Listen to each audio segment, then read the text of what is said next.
Hello, everybody, and welcome to the next episode of our Arkham, or Alice in Wonderland custom scenario campaign with Zoe and Min. The scattered paths of Wonderland offer no more safety or direction than its wilderness. Whether the roads have always been tangled or whether Gurthanaka has twisted the dreamland is unclear, but you keep up your trek regardless. I'm going to just pause for a second. That's 100%. That was a demo. Yeah, you are in Butthead. You are also right. If the enemy is moving or spawns, it engages me. If I move, I am considered to be engaged. It is not an engagement. I'm 100% with that ruling. Anyway, at a crossroad at the edge of a large patch forest, you stop to consider carefully, only for the Cheshire Cat to appear once more on a branch above you. I remember this spot well, he purrs, sweeping both his front paws to either side. In that direction lives a hare, and in the other lives a hatter, both quite mad. You give an exasperated sigh. You sleepy? Most of the citizens of Wonderland have been more than a little unhinged, but for the cat to make note of these two speaks just how crazy they might be. They are likely at the hare's house. It is nearly tea time. Then again, it is always nearly tea time with those three. The cat fades away once more before you can get any more details. You puzzle over the cat's words carefully. Tea for three, but he only mentioned the hare and the hatter. You expect it was the cat's way of guiding you to the third figure while maintaining its cryptic madness. All right, let's go. Let's go. You're getting angsty. Let's go. Oh.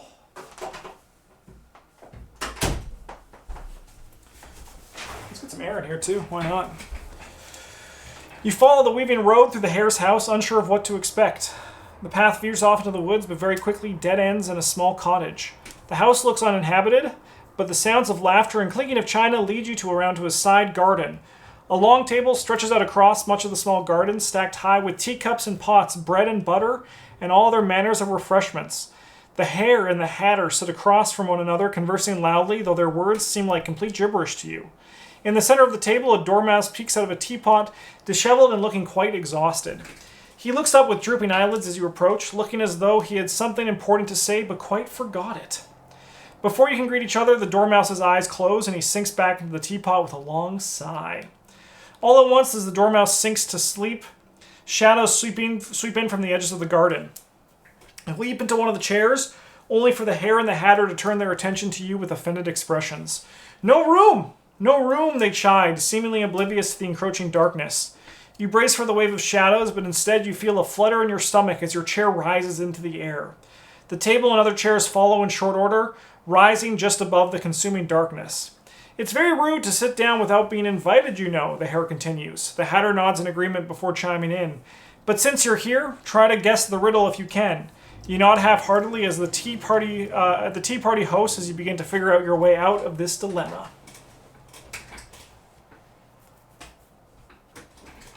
Okay.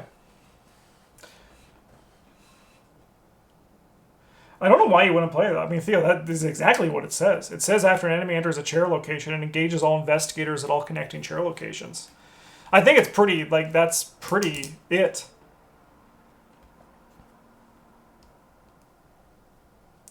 Alright, we've done a bunch of setup, and we have these crazy chair rules. I've read them beforehand. We had to figure out a bunch of stuff with Zoe, how it kind of worked for that, but we think we have it all figured out.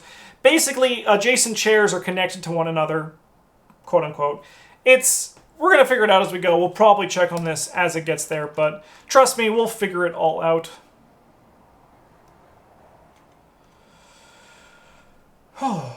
Okay.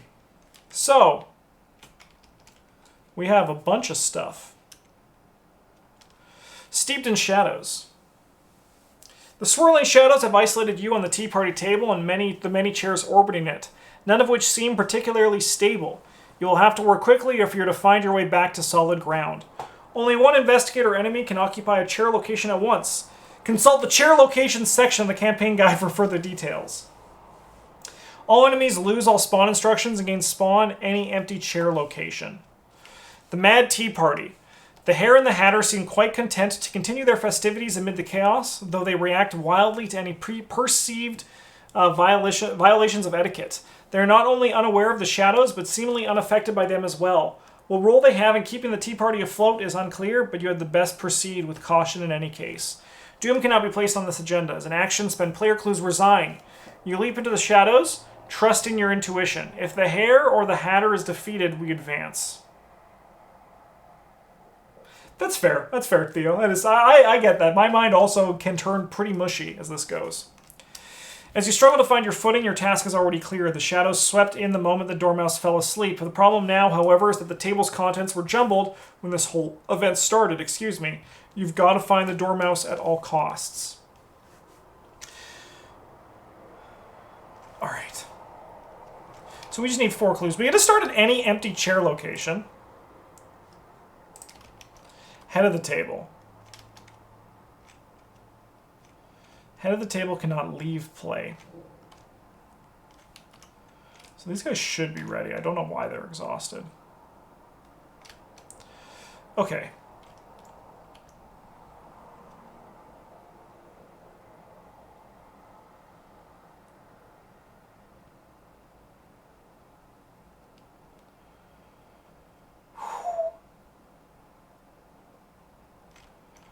Okay, the hare. The hare cannot attack investigators at the center of the table. After an investigator damages any other enemy, if the hare is ready, he moves once towards that investigator. If the hare is already at a connecting location, he attacks instead. Parlay, test Fist 3 to distract the hare with a test of strength. If you succeed, automatically evade him. So I'm going to wager we don't want to kill these guys. We probably don't want to kill them, right? The Mad Hatter is kind of the same. After investigators cover any number of clues, if the Hatter is ready, he moves once towards the investigator. If the Hatter is already at a connected location, they attack instead. Test Book 3 to distract the Hatter with a riddle. If you succeed, automatically evade the Hatter. They begin the game exhausted. Thank you. Thank you, that was the demo. Okay, well, what I think we want to do is we want to, put Min at the seat closer to the Hatter, and we want to put her closer to this. Throne is connected to the chair locations in the clockwise and counterclockwise directions. After you enter the throne, and we don't do the force thing here.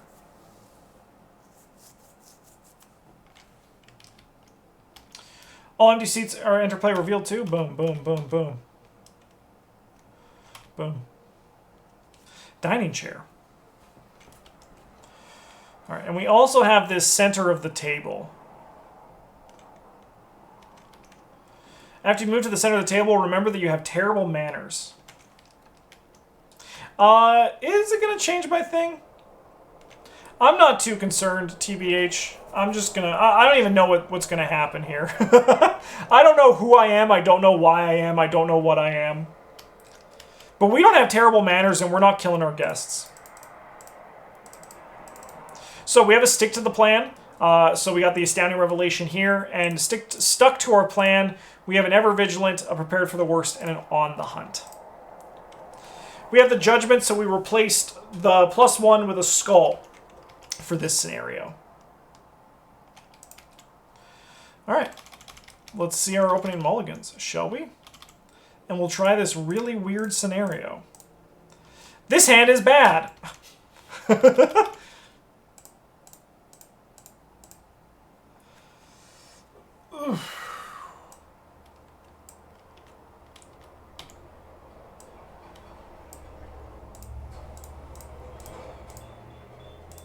Okay, this hand got better.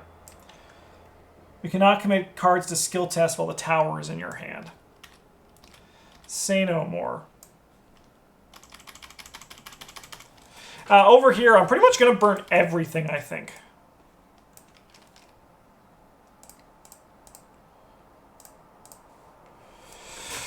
That hand is better. That hand is better.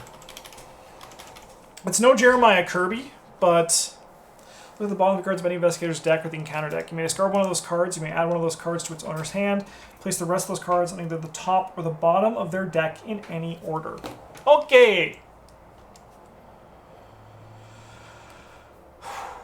Well, we just need to get 4 clues.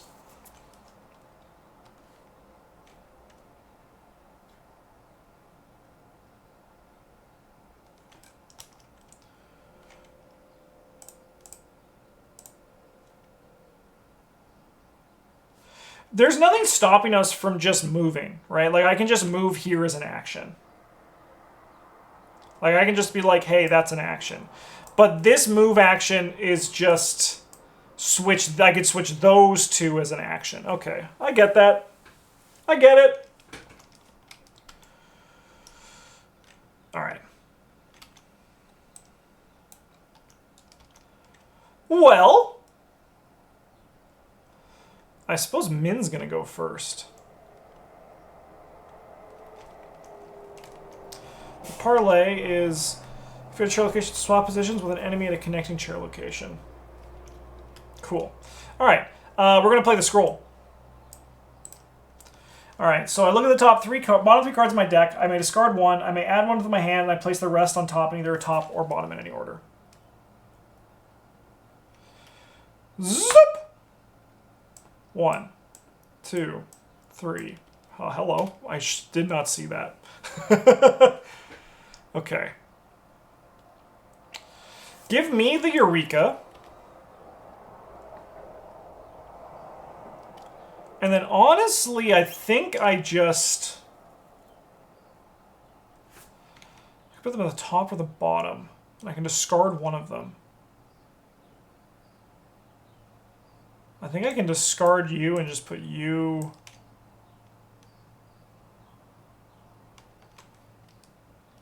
I mean, if I'm gonna, I'm gonna put it on the bottom because my mind says I can draw it again next turn, but we know how that's gonna work. We really want to find like something that helps us investigate. So we are going to investigate for our next action. Sorry, I need my thing.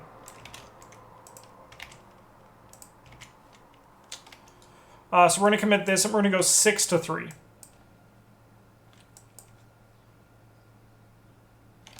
Oh, that's fun. That's a fun squid. 6 to 3. Sweet. So we'll look at the top 3. I guess I'm taking a Written in the Stars. I guess that is being forced unto me.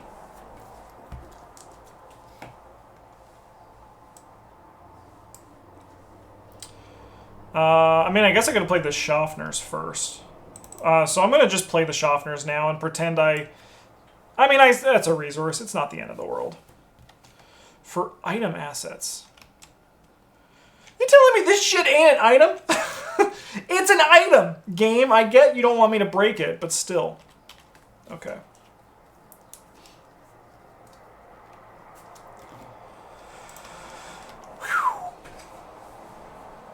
None of the tarot cards are items. If someone said, held up a card and said what this, I'd be like, this is probably an item.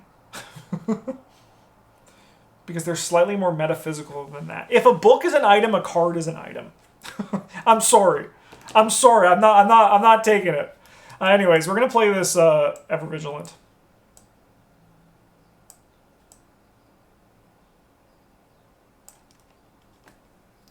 It's not so much the literal card. But I mean, like, in all fairness, like, how, like, where are we getting the money on this to play these things, right? Like, as soon as we start getting weird like that, nothing makes sense. There are no rules.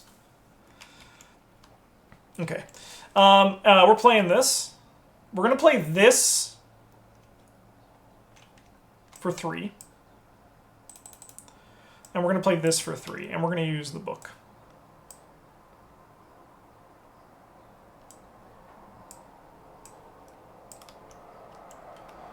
So that was action 1. I mean, I suppose I should have drawn cards before. You know what? We're gonna say I'm gonna draw some cards before I do this. We're gonna draw a few more cards. Give me a second, chat. We're gonna sequence this correctly. We'll draw a card. I'm gonna draw a card. And nothing changed. I was right to do it that way. We knew it was on top of our deck. Cool. Upkeep. Upkeep.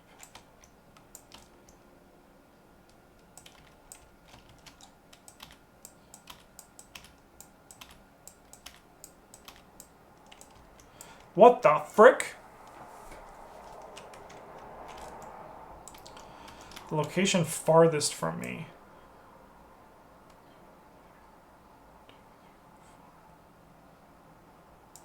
this seat.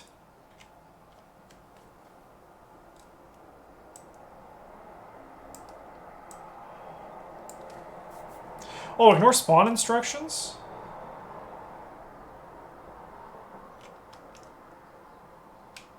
One second, we have to find that. All enemies lose all spawn instructions. But this says this is the revelation, and spawn it at the location farthest from you. This is not a spawn instruction. This already ignores spawn instructions, doesn't it?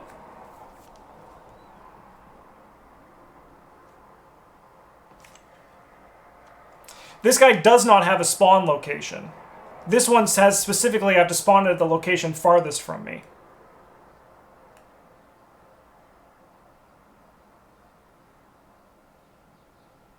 Yeah. No worries. Stand up, lazy bones. Alright, so we are at 2 of 6. Let's see what we're dealing with. Clean up. Clean cup.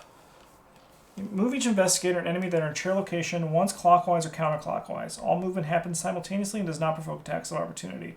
Why does it keep saying that?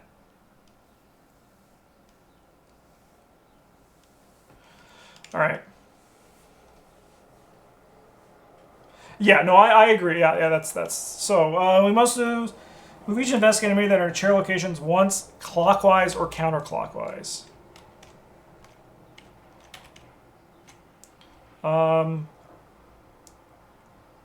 I guess we're moving clockwise.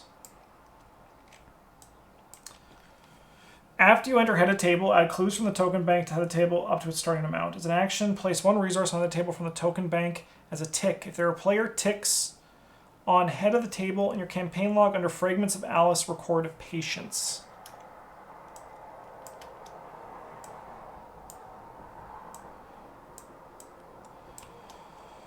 Okay. Impossible path. Tell it your location. When you would take an action to move, test foot 0.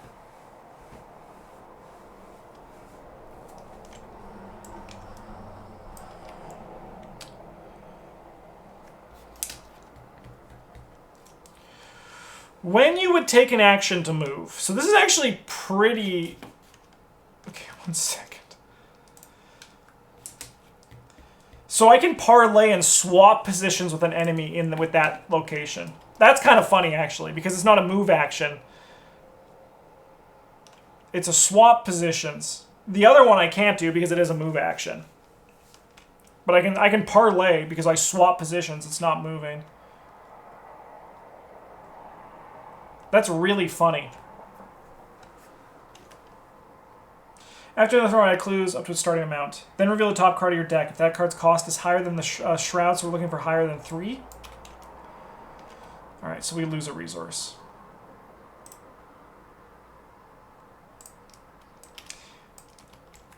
Yeah, no, but that was a demo. This one doesn't move. It swaps places. Swap positions. It's not there's no movement in there, is there? Yeah, that says swap. It doesn't say move. Swapping is not the same as moving. Is it? Or is it not? I imagine the intention is that swap is the same as move.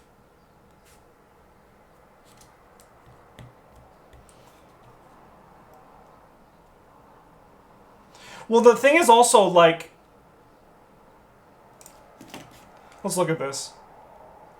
When you would take an action to move from the attached location.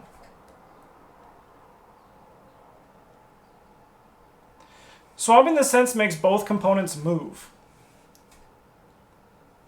Then it should be specified better, because right now it's just swapping places. Let's see if there's anything else about swapping.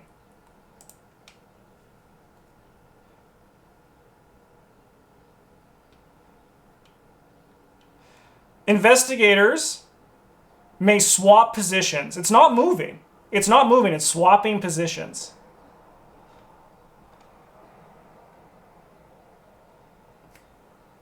I think right now there's just too much ubiquity, like there's just too much, nothing's like locked down. There's a lot of clarifications, but there's also still a lot of stuff missing here to like really keyword it.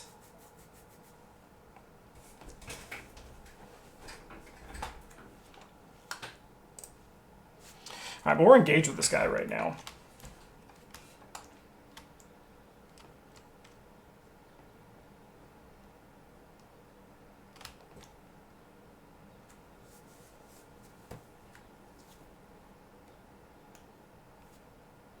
Yeah.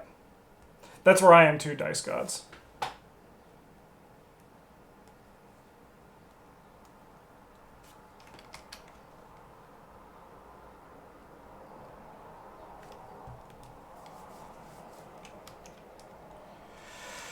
Okay, well, we gotta talk to this man.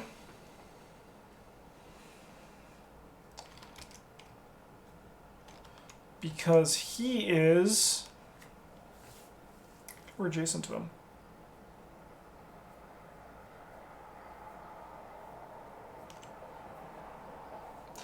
No, I disagree with you there. That was a demo. This one specifically says move, which makes it an action to move you, right? If it didn't say move, right?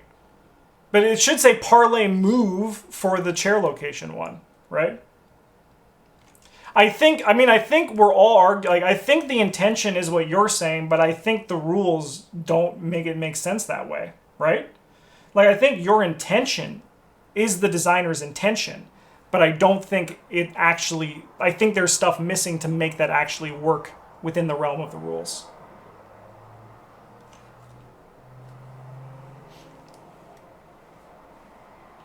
Let's dig deeper. Let's look into the move here. Let's look to see what move says under this, because maybe that can answer this as well.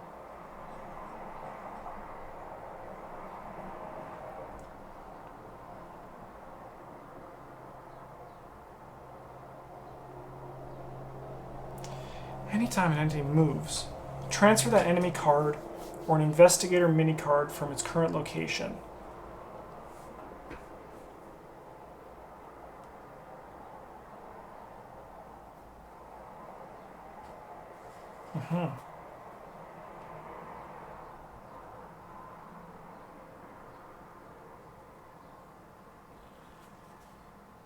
Transfer that enemy card or investigator's mini card. What is the issue we're having here? Takes your toes. It's too much to explain. Someone in chat's got you. I'm just looking at this.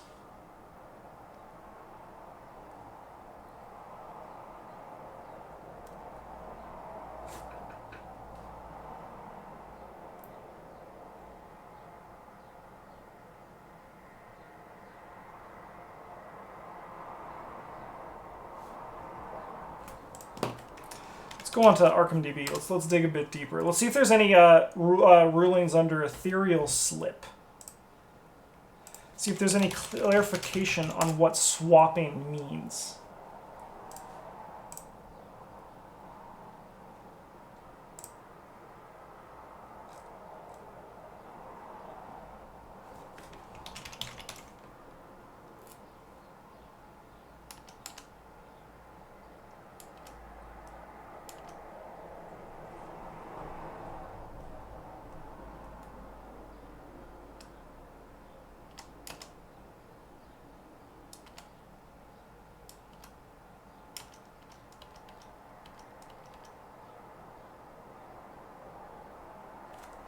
Oh, okay, this might be it.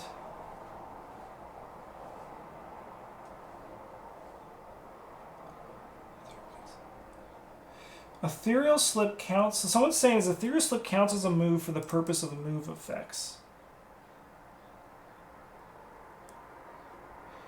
But the thing is, if a moving is just when your character moves, like if moving is literally just when a character goes to a different location, right? If that's enough for moving.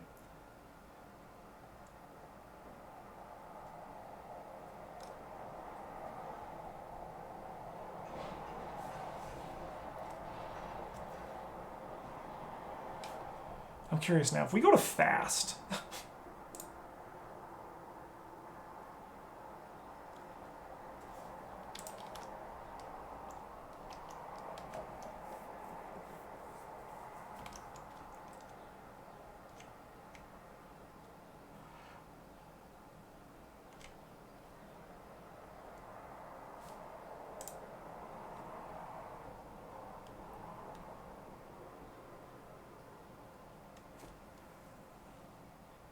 Also, that moving is not equivalent with a move action. The move action does not move the investigator, but other things, example, short... Yeah, that's what I was actually just thinking, Theo. If I use shortcut, because does fast count as playing an action? But it's an action, right? It's a fast action, but it doesn't count as an action.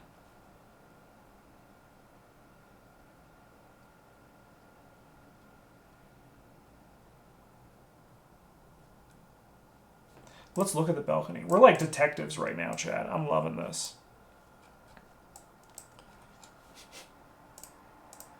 Let's look at that balcony. Shortcut definitely bypasses it. Yeah, that's what I thought too. Balcony! Balcony.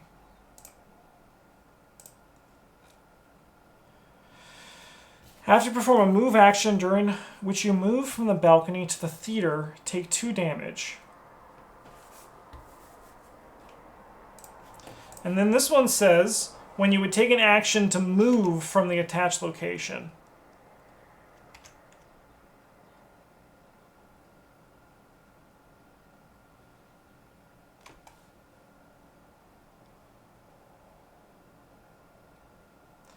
It's not official, but the general consensus is that swapping is moving.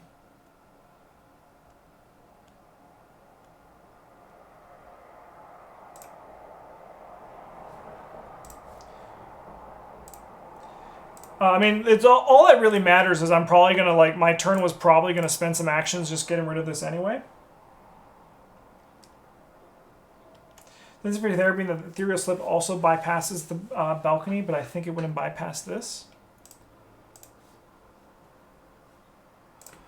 The balcon.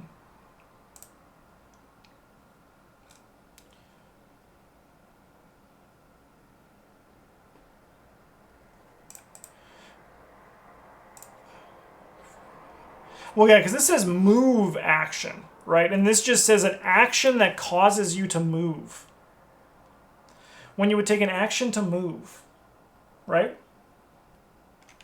So, like, that does make sense. Yeah, but this would just be an action to move from the attached location, test foot 0.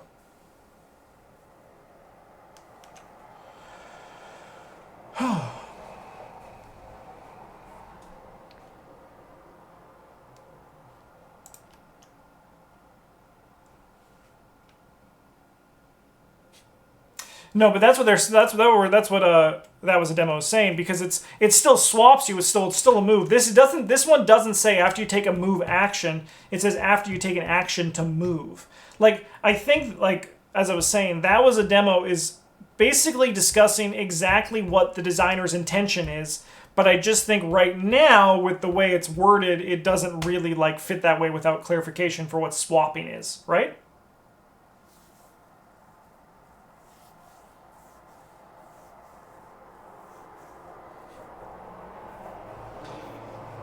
And this one just can't say when you would move from attached location, because then that would ruin the encounter card, right? So, like, that's what's happening here.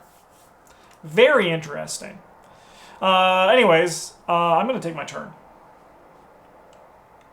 We have to, like, distract this hair with a test of strength, probably.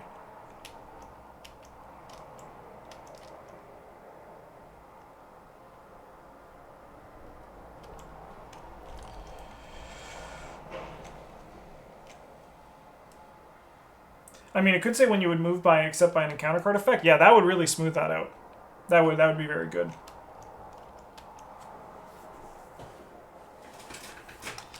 I kind of hate this, but I feel like we shouldn't kill these guys. I feel like killing them is the wrong thing to do.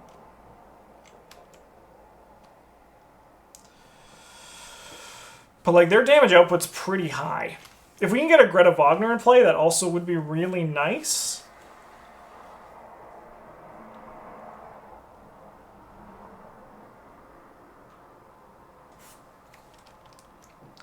Yeah, because they're going to make a tax of opportunity if we try to move out of there.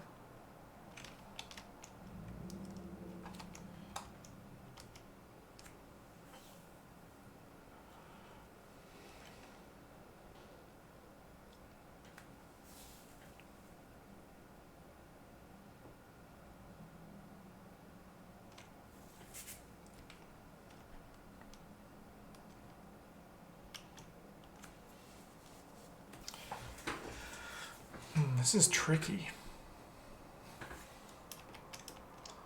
Yeah, because testing 4 to 3 isn't great. I mean, like, we can commit this and go, like, a lot to 3. Like, 7 to 3, but then we get it. But then what else do we do on our turn, right? I think I'm going to Lightning Bolt you. Because if we have a Greta Wagner, that kind of changes things a bunch.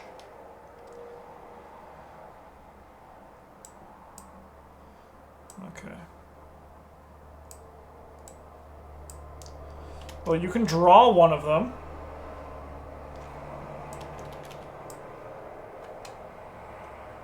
And then I may discard, I may add one of those cards, place the wrestling at the top or the bottom.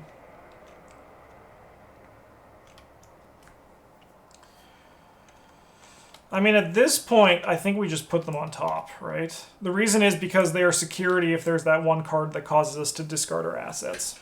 Okay. So that at least puts us up 2.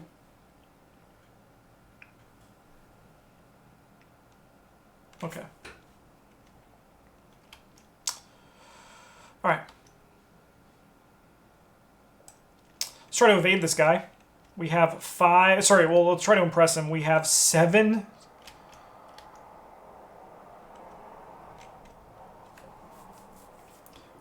Seven to 3. Sweet.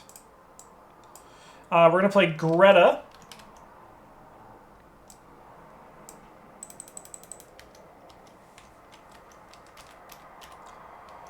And then give me a resource on this location.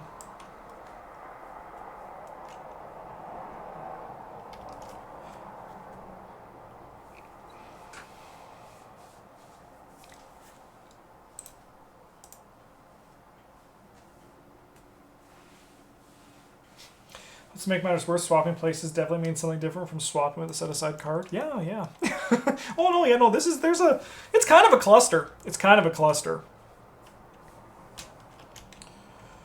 Okay.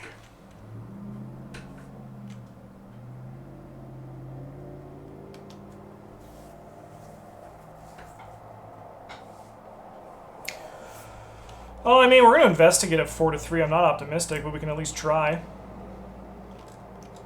X is 1 more than the current agenda 1C, so it's -2, so we fail.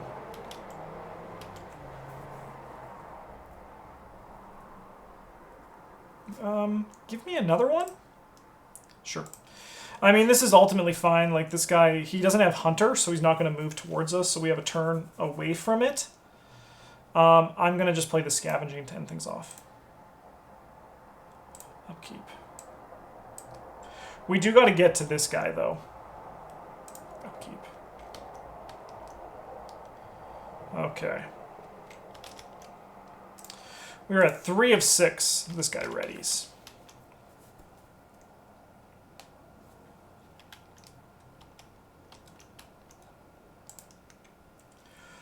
Flip the Cheshire Cat. First off, how dare you? Second off, Curiouser and Curiouser. So just got to investigate if there are more clues. Take 1 horror. Alright, that's kind of poopy. Test brain 3. If there are clues on your location, cards cannot be committed to this test. If you fail, take 1 horror and discard 1 card at random from our hand. Alright, we're just testing 4 to 3. We haven't passed a -1 in a while, but we just got it because we're good at this game. Okay.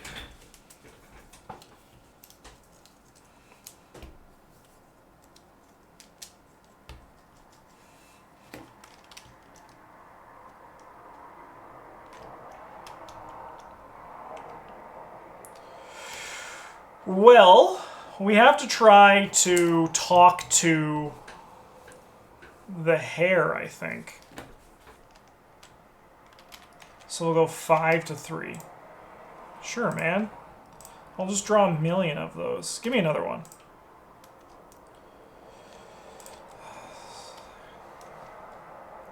We can't swap this location. It cannot leave play. So it's just going to live here.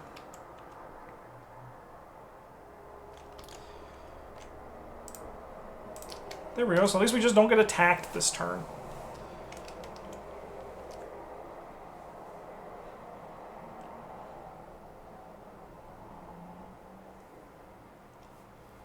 Alright. So Min can still have these guys swap. Min can still do that.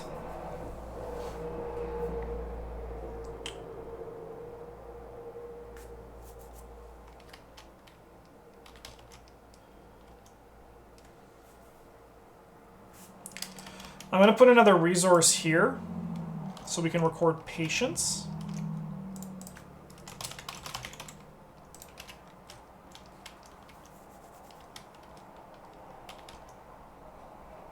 Honestly, give me a card as my last action. That's nice.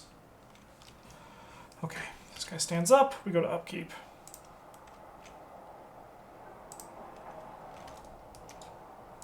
Four of 6.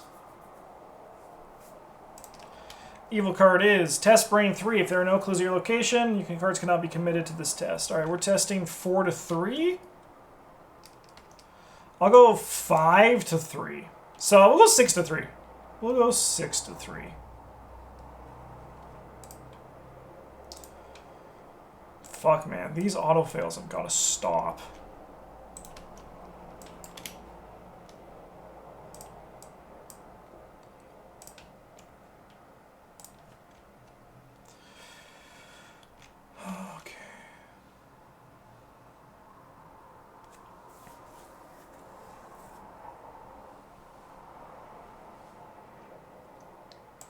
I think if we put this guy here, we have to get down there. We could parlay, and attack.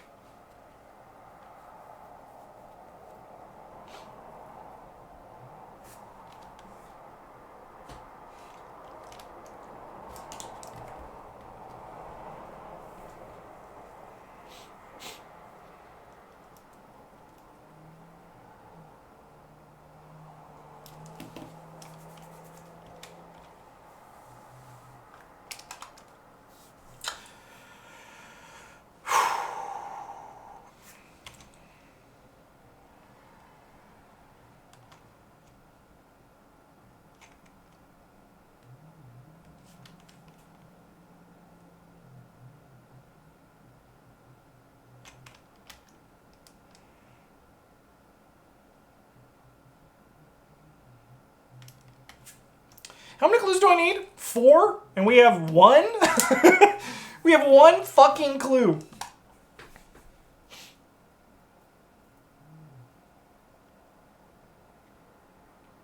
Alright. Well, Zoe's going to parlay with this guy, swap places, and she's going to parlay with the Hatter and swap places.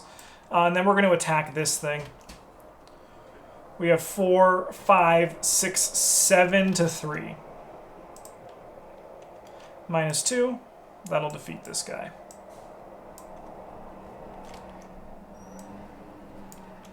Oh, we should have got 1 from this guy, 1 resource from that guy spawning there. Alright, we have... After Investigator damages any other enemy, if the hare is ready, he moves once toward that Investigator. If the hare is already a connecting location, he attacks instead. So 1, 2, 3, 1, 2, 3, 4. So actually we'll move up here, sending Min down there. Right? Yep, okay.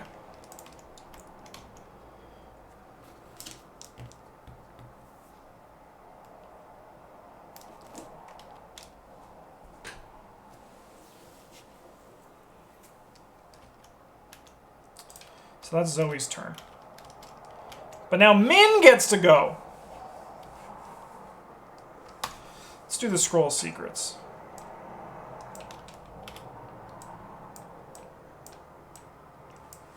Well, I'm going to discard this. I'm going to put this here, and I'm going to put the other... Oh, I got to put one in my hand, right?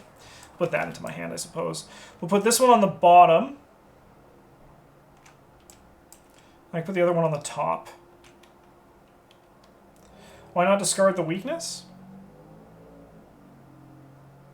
Yeah, sure. Because, I mean, discarding at the bottom is essentially the same thing unless I play my Eureka, right? That's my thought. Discarding at the bottom are essentially the same thing.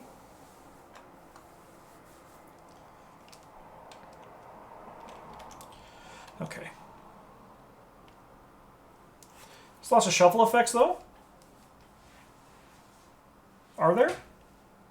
Oh, I guess I had to do these things. If you move to this location for the top card of my deck, it's an event, I draw it. And then this one is clues in the top bank. There should be a clue here. May immediately move and all enemy play to a chair location. Okay.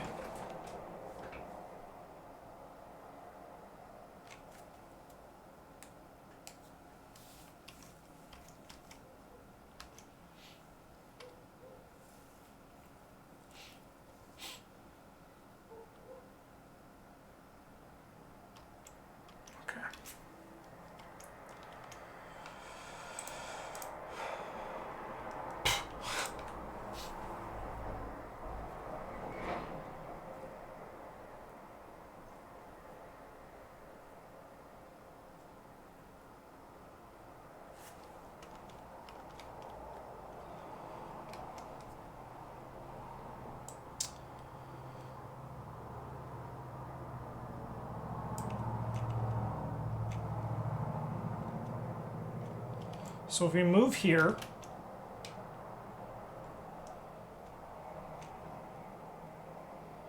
and then we can investigate.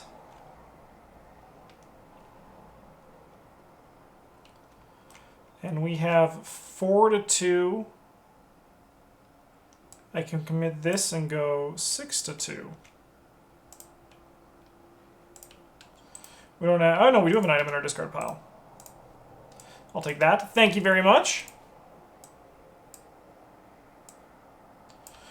That moves this guy 1, 2, 3, 4, 1, 2, 3. So they're equal. He's actually perfectly even. So we could move him up here. Yeah.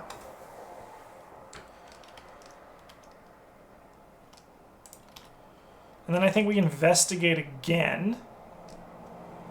And we have 4. We're going to go 6 to 2. Actually, we're going to go 6 to 2.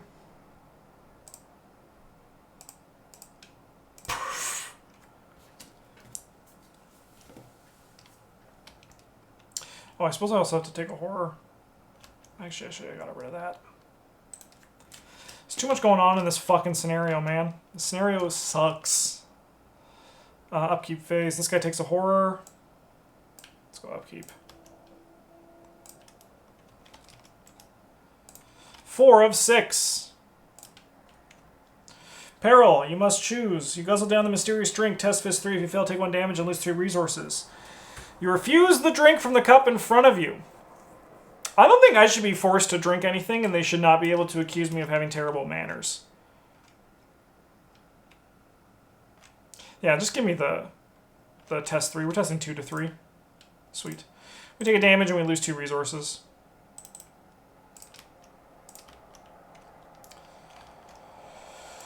Sure, mate. I don't give a shit, man. This scenario is just not good.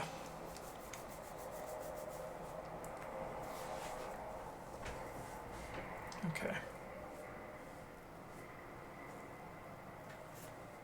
So we're going to do this brain test. How many of these do we have? We have 2. That could be worth bringing it back.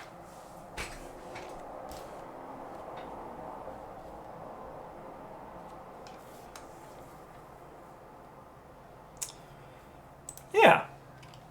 Hook me up. Give me this stuff back, please. Then we will test this out. We'll test 6 to 3. -2 is 4. So we fail because of this damn cat. Just give it to me again, 6 to 3. I'm not having a good time, guys. I am not having a good time. Okay, Zoe's gonna kill this thing. Actually, no, sorry. First things first, we're going to spend 2 to play this scene of the crime. So we'll discover 2 clues from our location. Or just 1, as if there was an enemy or location. Let's look at this as if, eh? It's considered to be engaged, but they're not necessarily at my location. I'm only considered to be engaged with them, so I think I just get 1.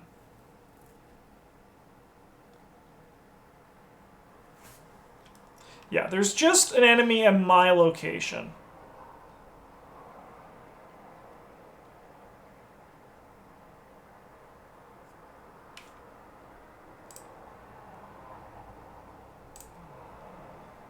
That is my thought.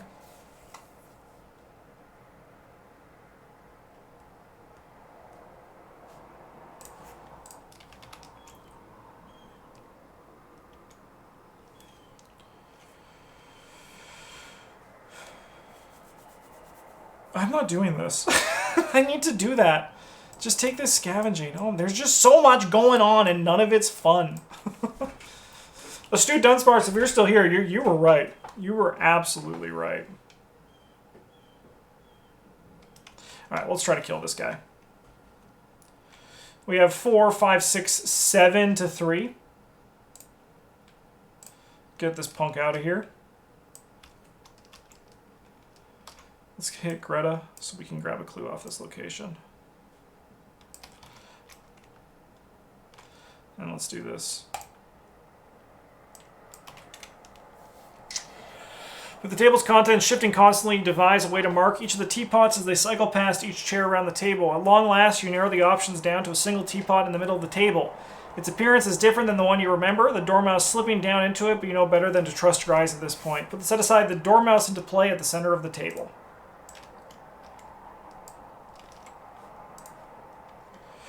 Your maximum hand size increased by 1. After you draw a non-weakness card from your deck, exhaust the Dormouse, shuffle that card back into your deck, and draw another card.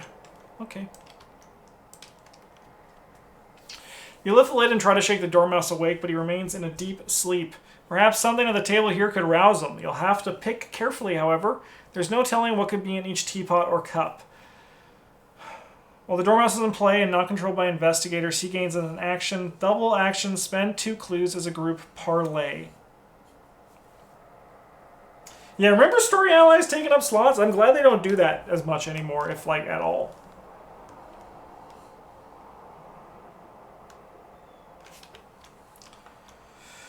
I mean, luckily Min can take that.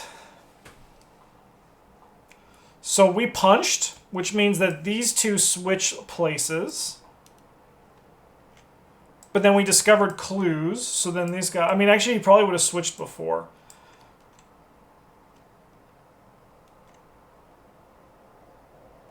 Yeah, because we did the scene of the crime. For simplicity, I'm going to just say I did the scene of the crime after, because I don't have the headspace to go back enough. I'm just kind of excited for this scenario to be over. TBH!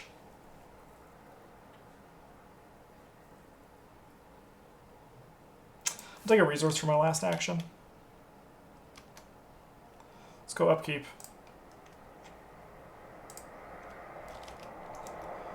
Five of 6. So we just need to get 2 clues.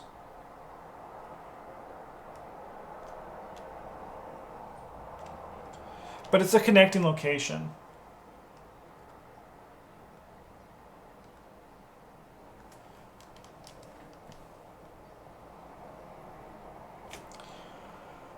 Okay, let's go to the thing here. Investigators at chair locations may commit cards to skill tests performed by investigators at connecting chair locations. Card effects. A target or trigger from an investigator at your location. Yeah, and it's not in self... Oh, so I actually have to step onto it. I have to have bad manners? It's not a chair location.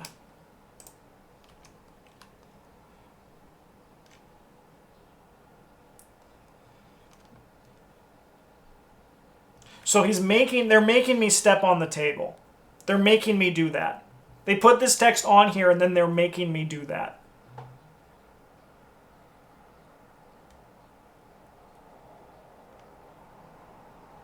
Someone has to have bad manners. I guess it's frickin' Min. Okay, let's draw some evil cards.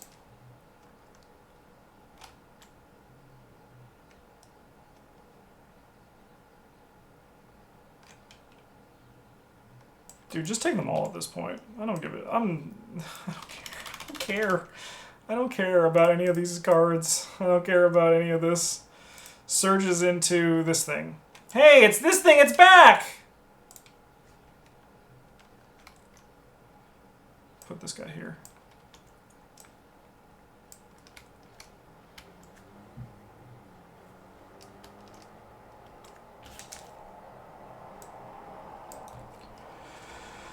Okay, well, luckily Min can investigate this location just fine. Oh, actually, also getting these strange refreshments out are probably going to be pretty important here, because we can actually, like, interact with the hair that way. So that's probably the line.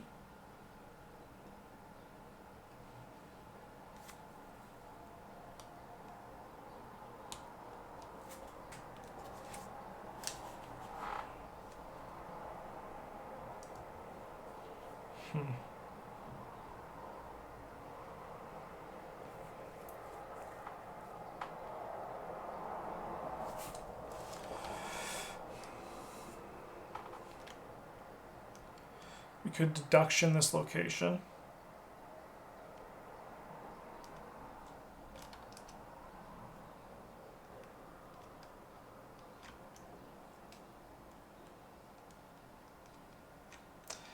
Deduction this location, move in there.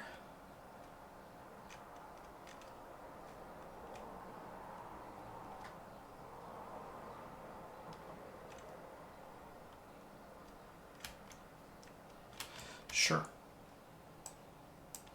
No location has we're not going to have any, not take the horror. So we're going to go 4, 5, 6 to 2. That shouldn't be in here. Yeah, that shouldn't be in here. All right, we're going to just remove that. Sweet. Grab these 2 clues. These 2 guys switch. Min is going to step onto the table. She has terrible manners. I'll put this on her just to remind us of that. Why is there so much text on this card? Oh, congealed mass of horror. Thank you so much for the follow. Welcome to the goddamn table. It's a pleasure to have you. Enemies cannot move to the center of the table. At the end of the investigation phase, each investigator at the center of the table must lose 1 resource or place 1 clue on the center of the table from the token bank. If there are no empty chair locations, choose a non-elite enemy in the chair location. That enemy makes an immediate attack against you, then discard that enemy and move. Oh, that's good. That's kind of nice. That's some nice design there. Okay.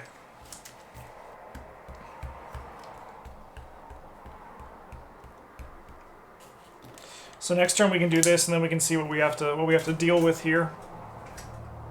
I think we're okay with this. So I'm just going to take a double action, taking an attack of opportunity to get rid of this. And then we're going to take another attack of opportunity to move down here. Then to the top card of the deck. If it's an asset, I may draw it. Otherwise, if it's not a weakness, I discard it. Water protection, that's not an asset.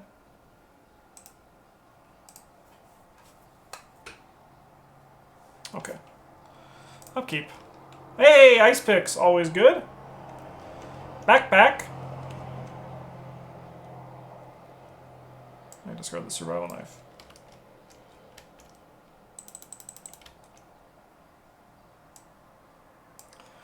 Okay, what's next? That's not good. That's not good at all. We have another problem, chat.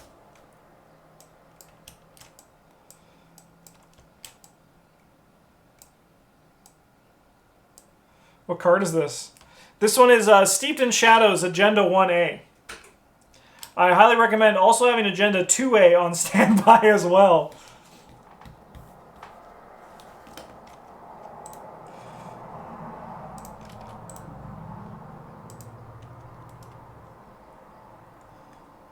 It's cursed. And I wonder why I'm failing to load it, because like everything else seems to be loading, like everything else is loading fine. It is weird. It's just the backside of them too. Is there a way? Is it like a deck? Custom.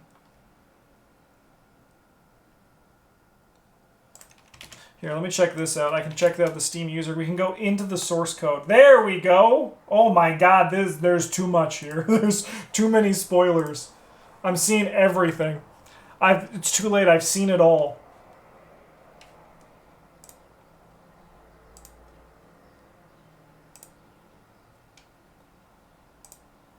Alright, what's our symbol? It's like a teacup, probably? It's a teapot.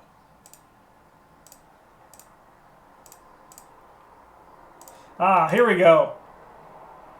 Agenda 1B.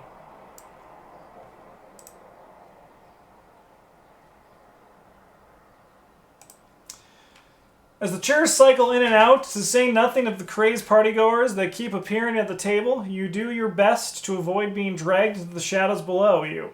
The table grows steadily more raucous as the occupants guzzle down the questionable-looking tea.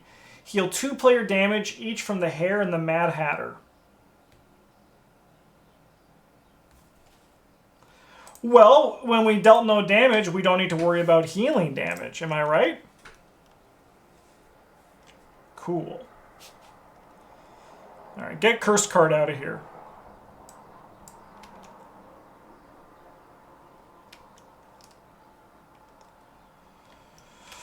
Alright, what do we got? Put Mind Your Manners into your threat area. You cannot activate parlay effects. Discard Mind Your Manners. Remember that you have terrible manners. If you already have terrible manners, take 2 horror instead. Oh, look at that! 1-2 combo. Take 2 horror just because. Yeah, I'll guzzle them. I'll guzzle it. Go 5-3. I don't care. Look at that. I'll drink whatever you freaking give me. I'll drink whatever you freaking give me. Alright, well, I'm taking 2 horror. Then I'm going to spend 2 actions to parlay with this guy. It's just 2 clues, right? Yeah.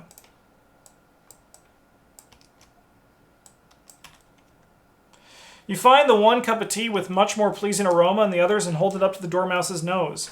He stirs lightly at first, then awakens at once with a loud gasp. Panic overtakes him until he sees you looking down at him with concern. You're here to help, he asks you with a quaver in his voice. You nod, and he nods quickly in return. Help at last. Good. Good. The things prey on dreams, even within a dream. If you fall asleep, you're as good as a fish in a pot. We've got to drive these shadows away, but we have yet to anchor the table and chairs back to Wonderland. So I get this guy, right? What does he do? After you draw a non-weakness card from your deck, exhaust it. Shove that card into your deck and draw another card. Sure. Okay. You gotta tether the chairs at once, the Dormouse commands. Find a way to anchor each one and the table will return with it. You look back around the table and rack your brain for a way to accomplish exactly that. Consult the chair location section of the campaign guide for additional movement options. If you had a chair location, test brain X, where X is the total shroud of your location, and each connecting location, chair... You may spend any amount of clues as a group to get +2 brain per clue spent. If you succeed, place a horror token on your location, and each connecting chair location as tethers. Locations with tethers cannot leave play or be moved by card effects.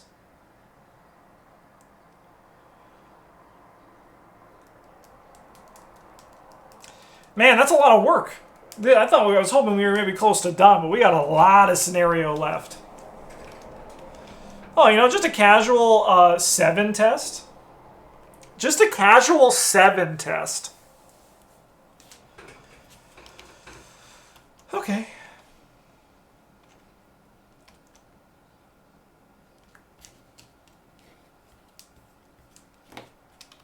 Alright, Min has 1 action left.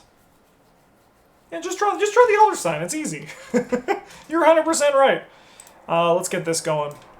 I mean, like, now that we have the ice pick, we can start doing things. I feel like we will get there. We will get there. It's just going to take a bit of doing. We'll move in here for our last action.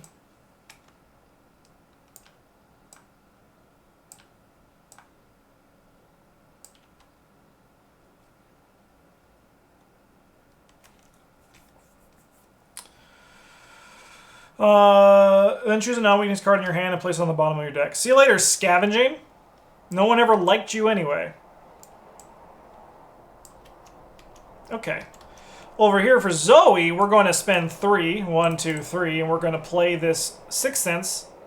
And then we're going to use it! We're gonna go 4-3. We're gonna go, yeah, we're gonna go 4-3.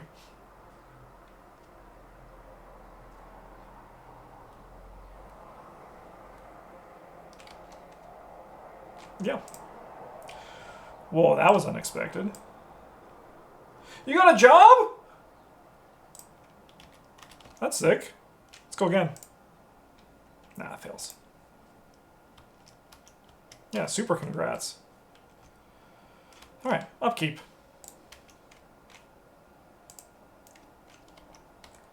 That's useless. Alright, we have 1 of 6. Evil card over here is Backwards Logic. Test Brain 5.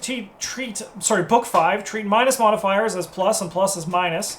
Icons come into this test subtract from your total. If you succeed, lose 1 action. If you succeed by 2 or more, take 1 horror. Oh, this is clever design. I think this design is pretty clever. Alright, well, we're testing 4 to 5. So we get +2. If we succeed, we lose an action. We're on the dumb chair scenario. We're at the tea party, and I do not like it. X is equal to the number of clues on obsessive visitor's location, and each connecting chair location max 5. Hunter. And this is after we damage somebody, right?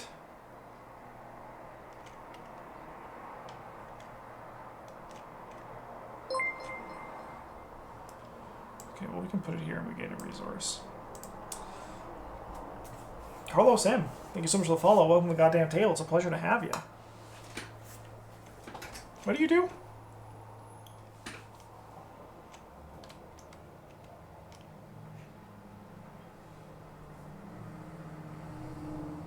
Oh, you get each connecting chair location too as tethers. Okay. Okay.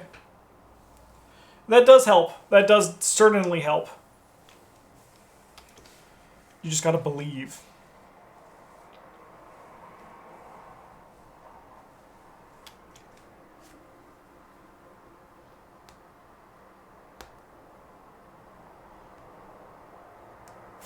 Oh no, I think we... No, this is fine.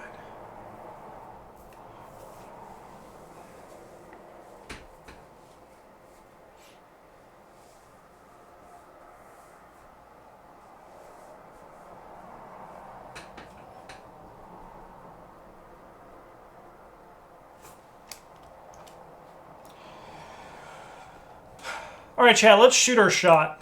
Let's do Written in the Stars.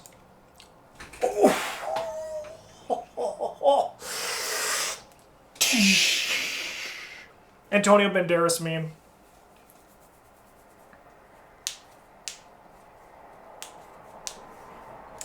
That's legitimately huge. That's legitimately huge.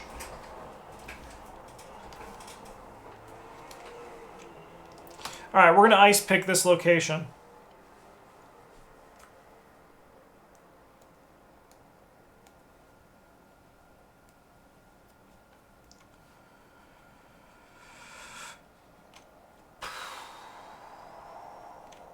So we have 4, 5, 6, 7,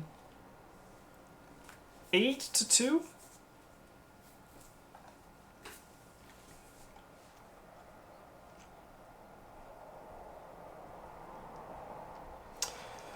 No, we'll do 4, 5, 6, 7. We'll go 7 to 2. My lordy's done it. Do we have an item in here? We do!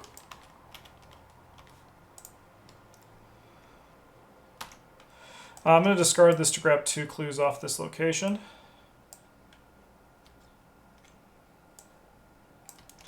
This motherfucker says, hey, I'm coming to get you. What are you doing? Looking at clues at the table. That's not your job. And I'm like, well, I'm going to go 4, 5, 6, 7 against your 3, buddy. How do you feel about that? And he's like, honestly, that's kind of... Oh, sorry, draw a card off that. He's like, honestly, that's kind of legit. Honestly, that's kind of legit. So I'll exhaust him, and then I got to draw another card. Oh, frick, I'm bleeding. I'm bleeding.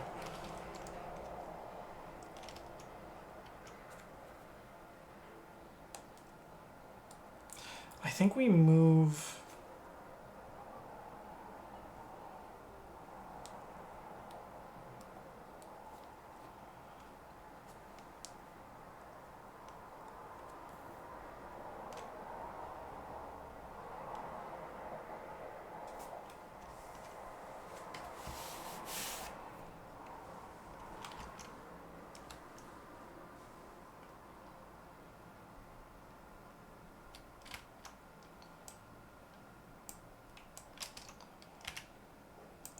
think we move up here, which I believe shunts him down there. Maybe we can also just parlay. Yeah, we just parlay with him. That just solves that.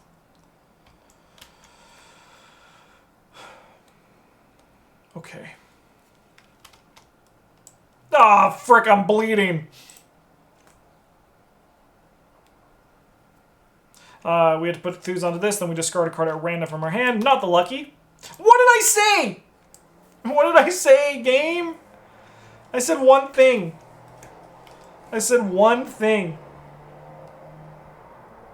Alright.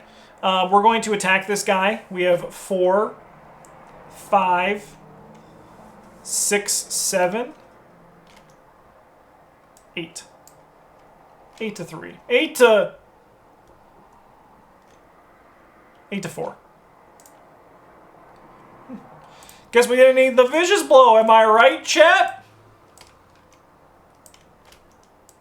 What the frick? We will grab a clue of our location.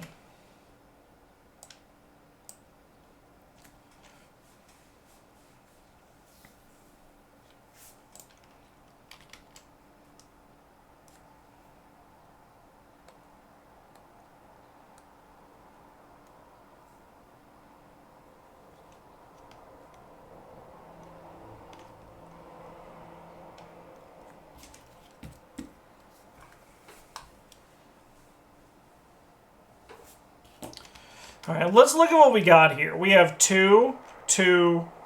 So this one's 7. This one is 9 with these ones. That's a lot. So if we could, like, come here, it's also... It's so high, and then we're just going to draw the auto-fail, and I'm going to be like, no! Oh, God, why?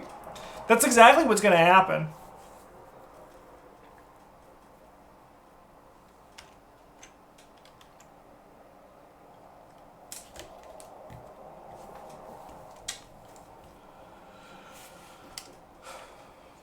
If we move to a location with an enemy, does that enemy move?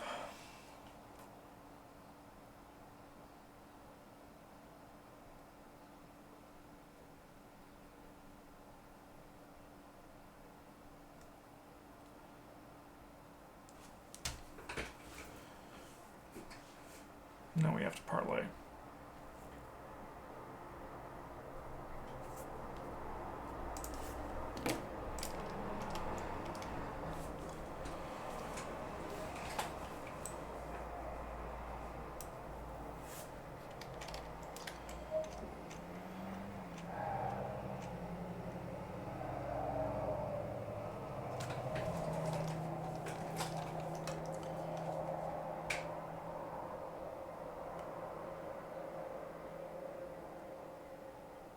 As a group. So we can spend them at a group. We don't need to be at the same location, right?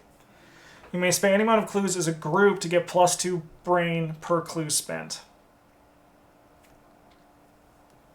That's kind of nice.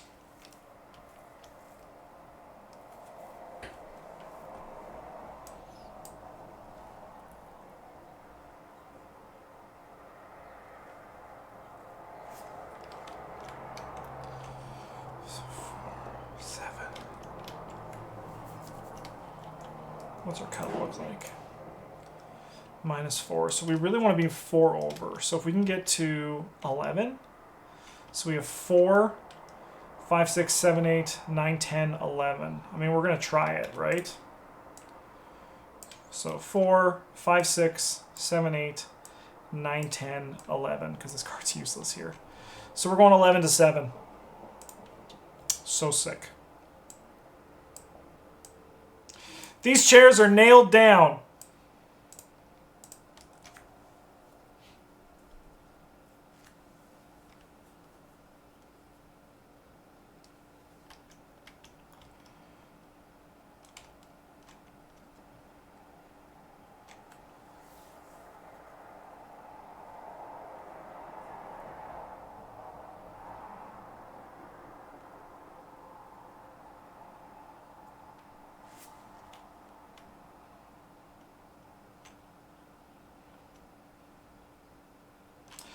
We'll move up here.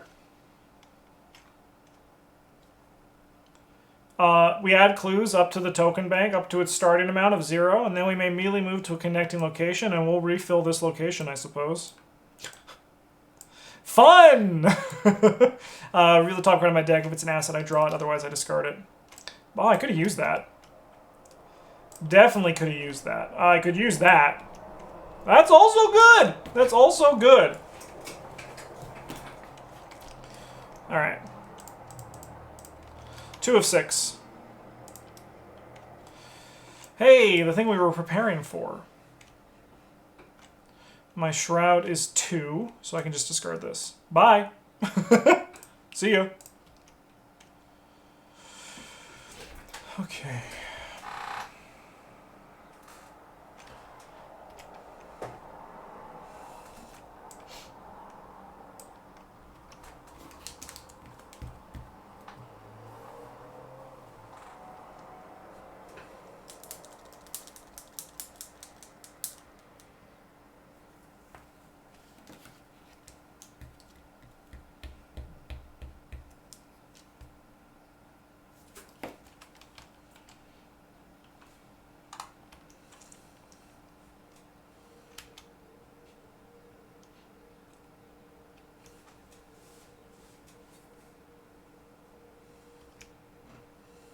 Maybe we can get some kind of something that makes this, helps us out a bit, because I'm kind of like at a loss of what to do here. I mean, obviously we kill this guy, then we evade the hair, and then what, we just investigate? Sounds like a terrible time.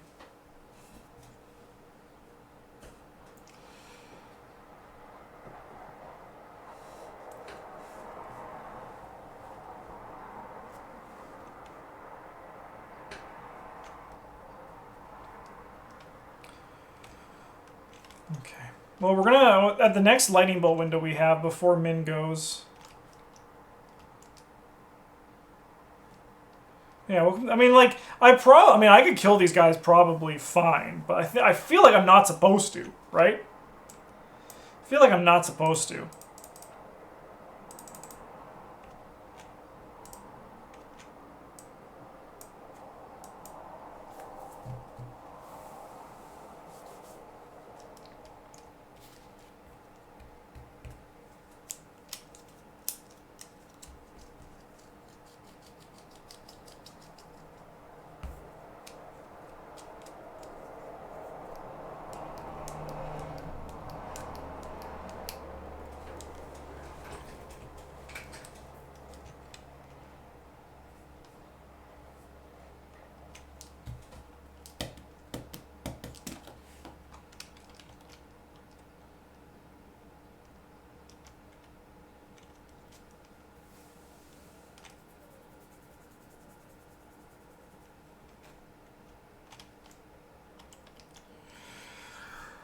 Okay, so we can evade this guy, right? We can be at 6-3. It's not great, but we can draw 2 cards. But we still have the king in yellow. We still have the king in yellow waiting for us in here. And if we draw the king in yellow, we're kind of just dumb because we have to hold this dumb dormouse that's just like, hello, I'm a dormouse. How's it going, everybody? I mean, you do give me a bunch of soak. You do give me a bunch of soak.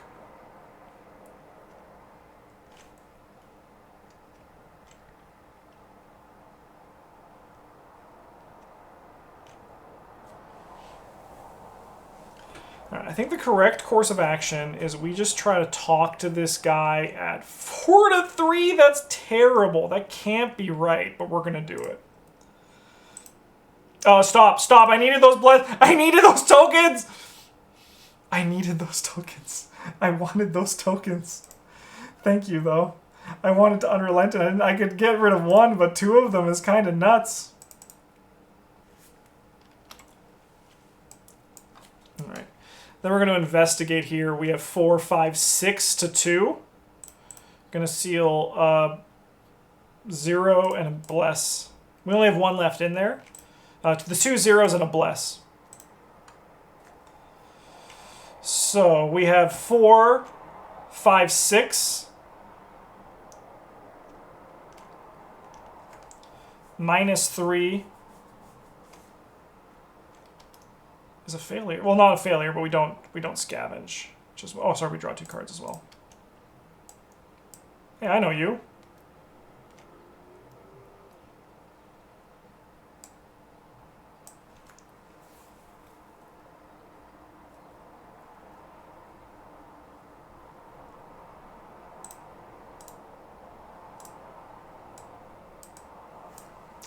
Then we're going to move up here.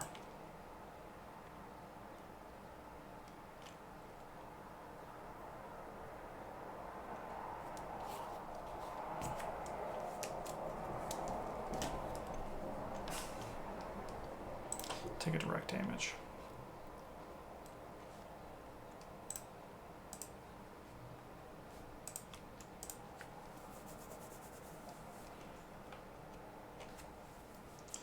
Okay, as for Zoe,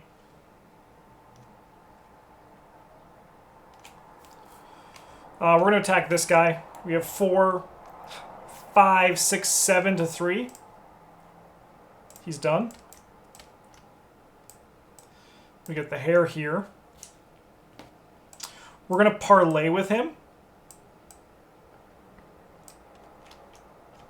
And then I'm going to try to impress him. We have 7 to 3. So sick. Give me that. Oh, that's good. That is good. That is going to help us out here. Okay. Upkeep phase.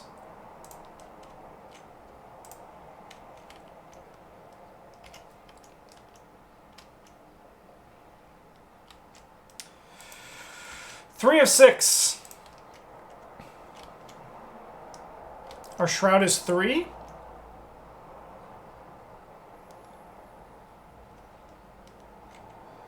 Call me crazy, but I'm gonna like burn. I'm gonna burn this and that. Test brain 2. If you have terrible manners, assist gains +2 in peril. If you fail, take 1 horror and lose 1 action. All right, we're testing 4 to 2. -3. All right, well, we're gonna take a horror and lose an action.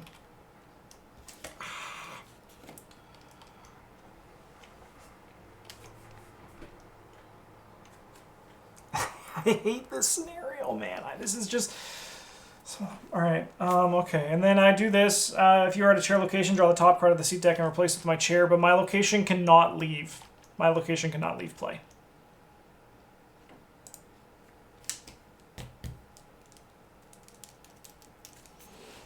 Okay, no, we have a plan. I have a plan. We're going to try to impress this guy at 4, 5, 6... 7, 8. 8 to 3. 6, so 5. We really needed to pass that by 2. So we gain that action back. We're going to move up here. After we enter this location, if it's an event, we draw it. So we discard it. Then we attack this lady. We have 4, 5, 6, 7 to 3. They're dead. We're going to play the evidence to gain a clue at our location.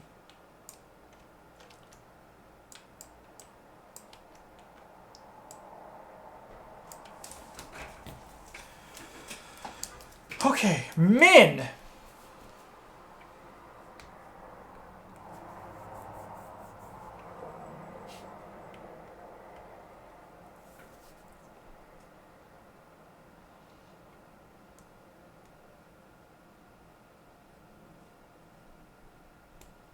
Oh, you know what? I'll also draw 2 cards.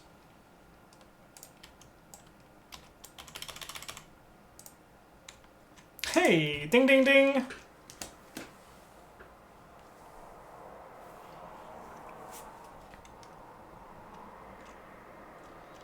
Zoe goes next turn. She might be able, next turn, she might be able to cheese this guy away.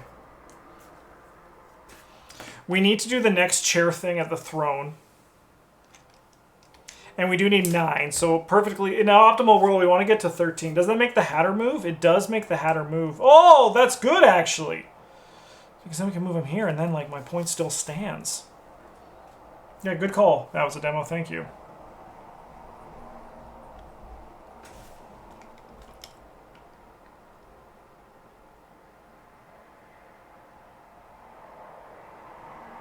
Also horror for shuffling. Thank you. I thought I took that.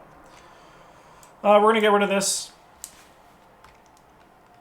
And then we're going to spend 1 to return these other 2 to our hand.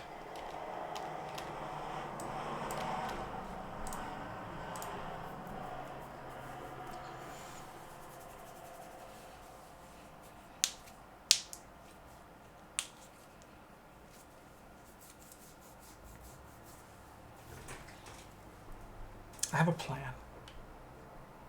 I have a plan. Upkeep.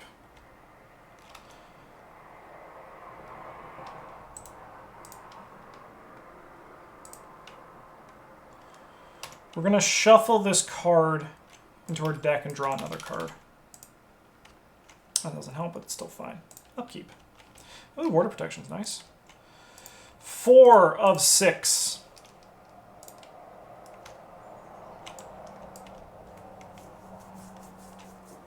This is fine. This is fine. Stand up, Hare, you lazy bones. So we're testing 4 to 5.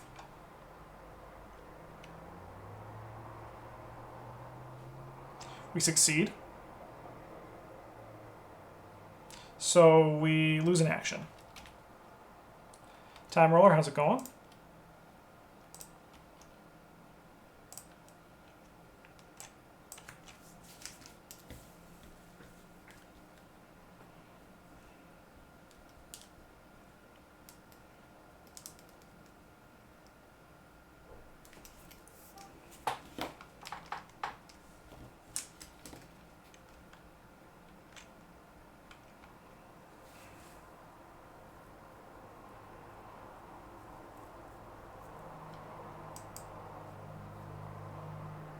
Yeah, this one is pretty intense. I'm also not having a great time, so my mood is definitely a little bit jaded. I am definitely more intense here. I'm not having a great time. Man, I need a haircut.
What else is in our deck? What else is on our min deck? That's going to help me figure out my plan here.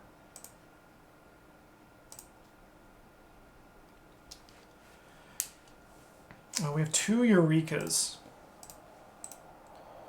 Those Eureka. We have 1 Eureka. We have 1 Scroll of Secrets.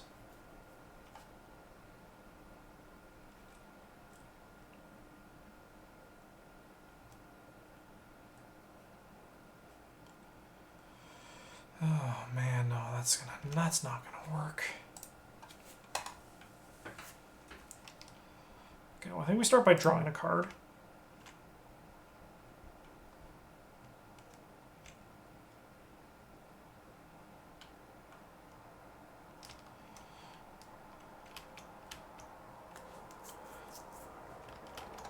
And then we're going to investigate.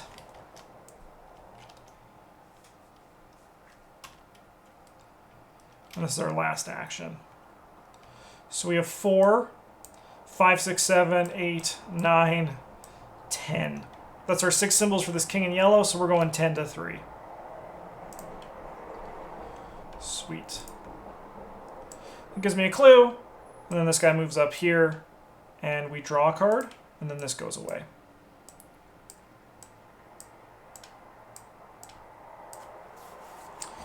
Okay, I do have a plan, though. So this is our hard one, right? This is our 9, 3, 6, 9. So this is where we need to get to 14. So we're at 4, 5, 6, 7, 8, 9, 10, 11, 12. Okay, no, we can do that next turn.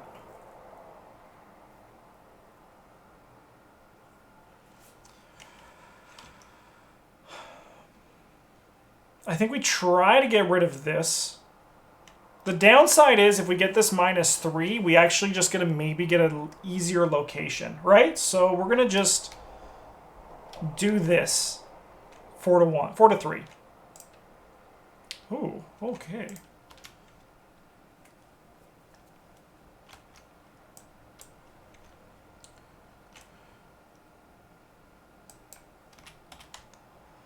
Two.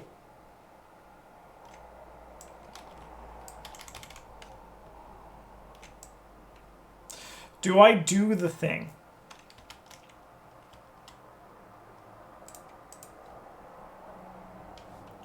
Because I'm not entering it, it's entering me, right? It's entering me? Yeah. It's entering me, I'm not entering it. Alright, cool. We'll move up here for our next action. That does make it a little bit easier, which is nice.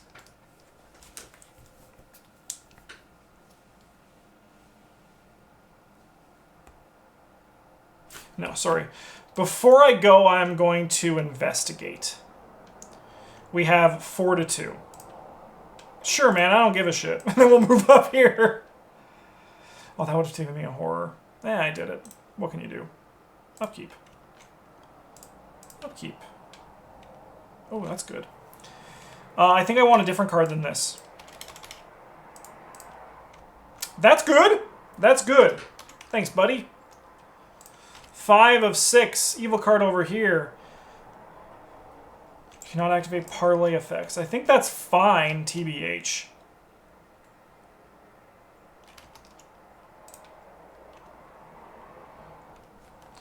Strange Challenge. Test any skill 4. If you fail, take 2 damage and put Strange Challenge into your threat area. Set the base value of the earlier chosen skill to 1. This is good. That's clever design. That is a nice design. We're going to test 5 to 4 on this. With our fist. We're testing our fist. Alright. Our fist is 1 this turn. Oh, frick, there's a curse token in there? Are you kidding me? Are you kidding me? Yeah, I think there's a lot of sick encounter sets in here. Like, the design on the encounter sets are really good. I don't like this scenario, though. This scenario is not gelling with me.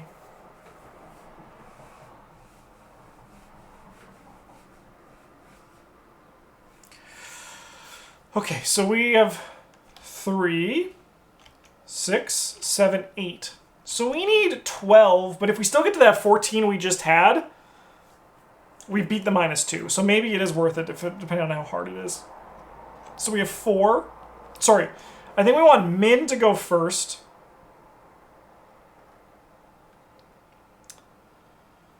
And Min's going to spend 1 to return all of these to her hand. And then she's going to spend this to put that out here.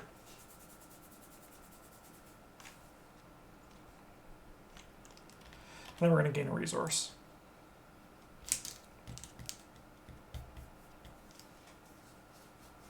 Is Warped Reality the one that discards? Because, yeah, I agree. That one does seem like it's... I've been having to play around it by holding this in my hand the entirety of the game.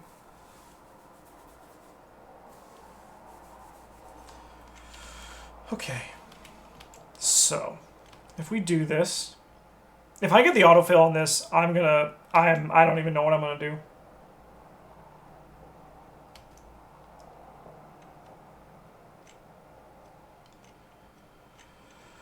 So we have 2, we have 8. So if we get to 14, we beat the curse token. So we have 4, 5, 6, 7. So 4, 5, 6, 7, 8, 9, 10, 11, 12, 13. Okay, yeah, we can get there. We can get there with just this. So we have 1.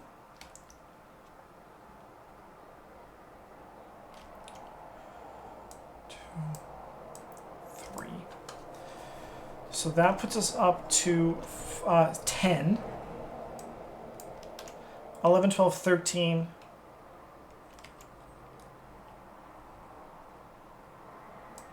14, 15. 15 to 8. Thank God.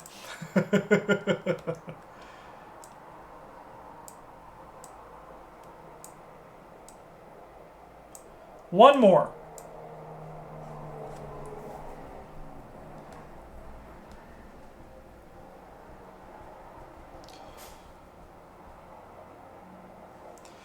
I think with this last one, we get Min to do it.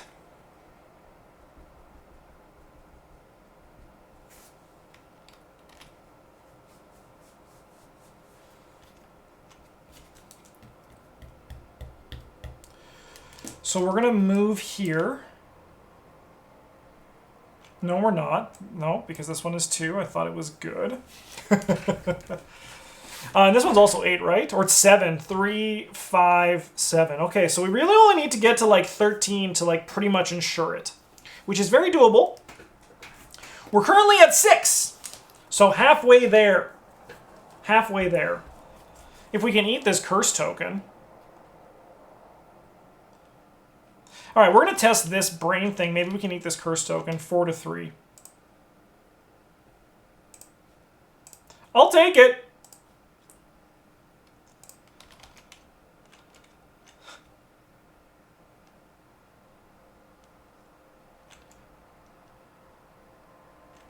Oh, that's right. We could do it here. Yeah. Good call, because then it's only...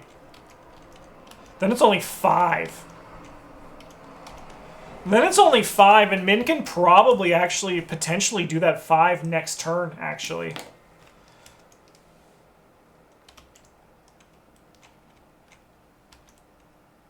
Yeah, good call. Good call. Our last action... I'll just draw a card. No, I have a Smite the Weakness in here. We're going to just gain a resource. Actually, no. We're going to do something a little bit strange. I mean, you've done your job, Greta. Everyone's proud of you. Everyone in chat is screaming your name. We're going to play this medical student.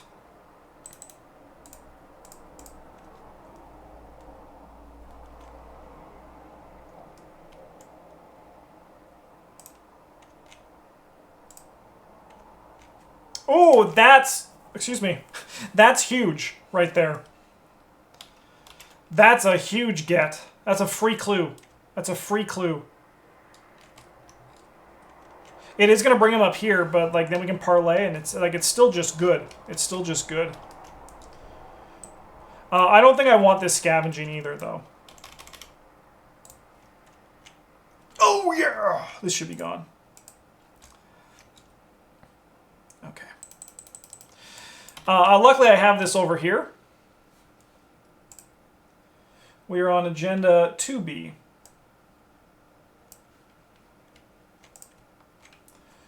The Tea Party guests guzzle down their drinks and stuff their faces with any bits of food they can reach as they keep up their nonsensical conversation.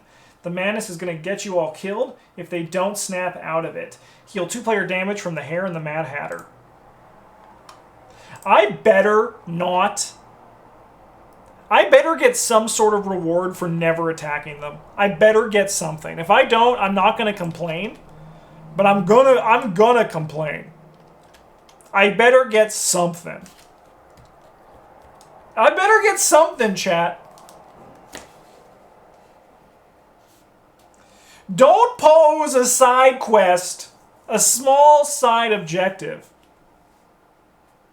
I mean, also not killing them is also fine, I suppose. But still. My shroud is 3. Bye!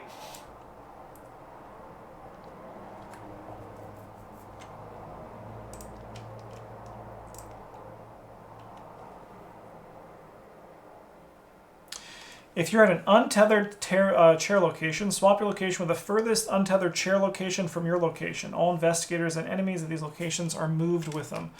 I'm at a tethered, so nothing happens. This does search, though.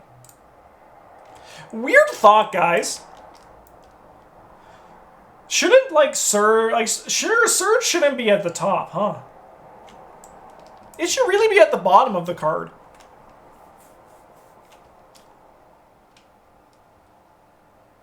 It should be part of, like, the final resolution. Like, okay, now I'm done with this card. I have to draw a new card. At the top, you're like, okay, I have to remember that I need to draw a card after this. Anyways, brain teaser.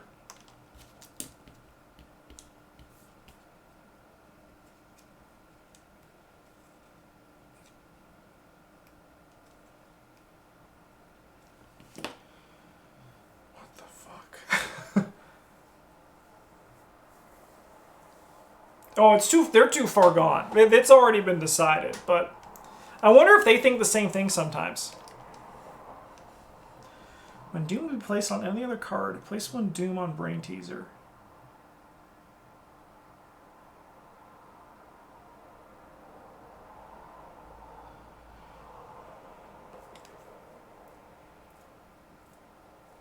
No, I understand that's why it is, right? Like, I understand that's why. It's to go with other keywords, but I feel like it doesn't make sense to be at the top. When you really think about it. Like, we just assume it makes sense at the top because it's always been at the top. But if you really think about it, it shouldn't be at the top. What does this even freaking do?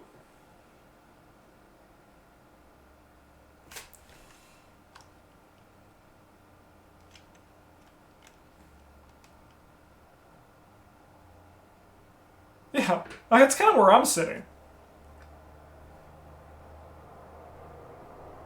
Ah, I see. Yeah. It's just an extra Doom per round. Yeah, okay. Yeah, that makes sense. Yeah. No, instead. That is what we were missing.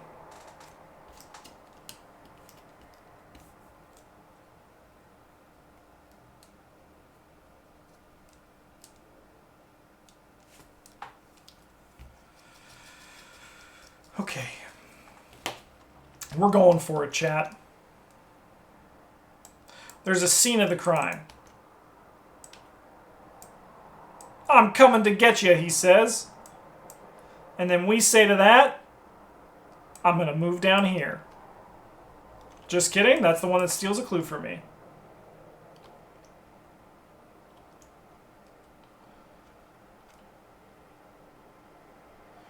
Oh, no, I made a mistake.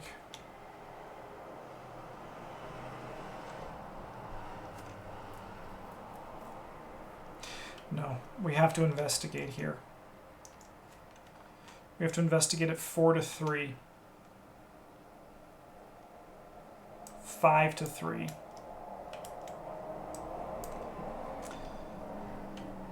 Sorry. 4, 5, 6, 7-3. Nice. We're getting this clue because that will force him to move there, which will actually move Min out of this location.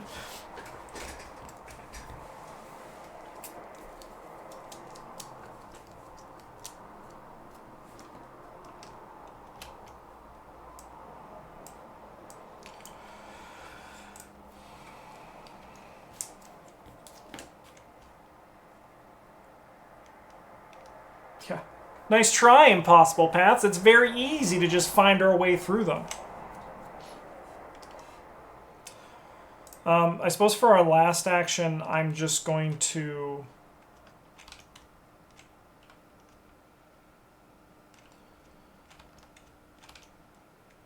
try to evade him. We have 5-3. We can go 6-3. Sweet. We draw a card. Okay, thank God that wasn't the bad one. Thank God it wasn't the bad one. Alright, Min's going to spend an action.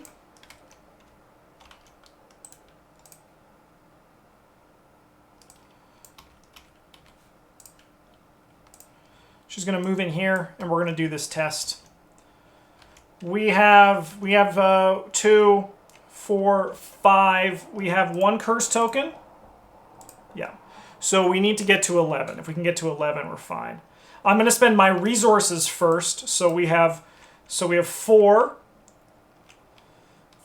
so 4, 5, 6, 7, 8, 9, 10, 11. That's a 6 cents, 10, 11. So we're doing 11 to 7. Sweet. It's done. It's done.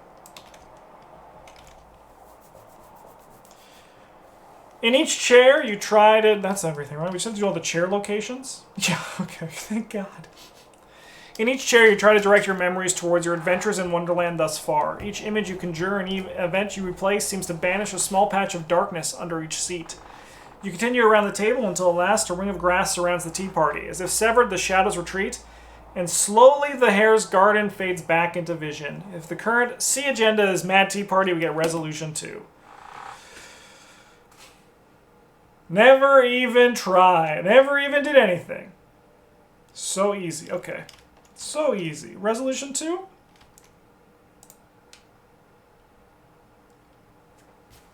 An excellent riddle. Let's have another. The exclamation snaps you out of your thoughts, and you turn to see the Hare and the Hatter still seated around the table, sipping tea and smiling congenially. You keep your distance, remembering how they behaved during the earlier chaos, but they act as though nothing has happened. Come now. A bright guest like you can surely think of a riddle we haven't heard before. The Hare invites, bounding over to escort you to a closer chair. Your thoughts jumble and your words stumble, but your recent experience inspires a question when you can be in the dark and in the light at the same time. The duo scratch their chins and tap their spoons idly, spending several seconds in thought. Finally, the Hare draws upward and raises a finger. When it's day out, but you've got no problem, when you have no idea what's going on, he proudly proclaims. No, it's quite the opposite, the Hatter scoffs. When you know exactly what is going on, but it's dark all around. After all, it was pitch black only a moment ago, and we knew precisely what happened. You raise an eyebrow at the suggestion that they were aware of the danger the entire time. The Hatter pulls you close and lowers his voice to a whisper that's somehow louder than his speaking voice. Everyone is mad here, you know. The things that make sense, well, those belong in Alice's world. And the shadows are rather picky. Why, poor Dormy here started making sense, and they went after him just like that. You press the two mad partygoers further. To your surprise, they divulge plenty of details about Gurathanaka's and his brood. The Dormouse gives a long sigh and smiles faintly as he continues waking up fully. They may be mad, but friends are friends. I'm quite surprised and happy, mind you, that you didn't give them the thrashing for their trouble. We get 1 strength of Wonderland. Record that the Hare and the Hatter thoroughly enjoyed your company.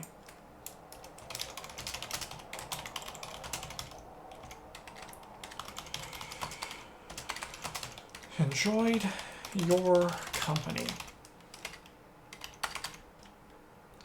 We get Victory X, which is 1. So we get 6 bonus 6. We get 6 because we get information about the shadows.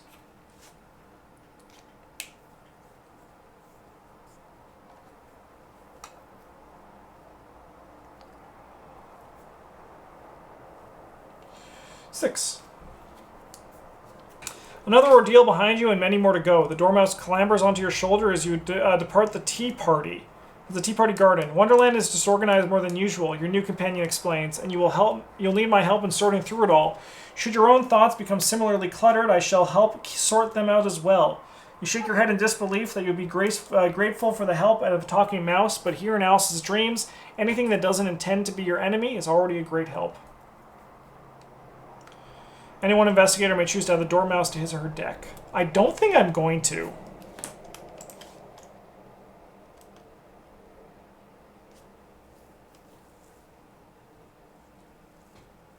I mean, I suppose I could add it to Min, and it's just like a good card to commit, and she draws a bunch of cards. It is just a good card to commit. No, I'll add it to Min. It has decent icons. But I also hate adding more cards to your deck because they make your opening mulligan worse. If you're adding them just for symbols, like I regret adding this. I should not have put this in my deck. All right, we went down the rabbit hole, so we're going to go to the Duchess. Please not a lot. Oh my god. Oh my god.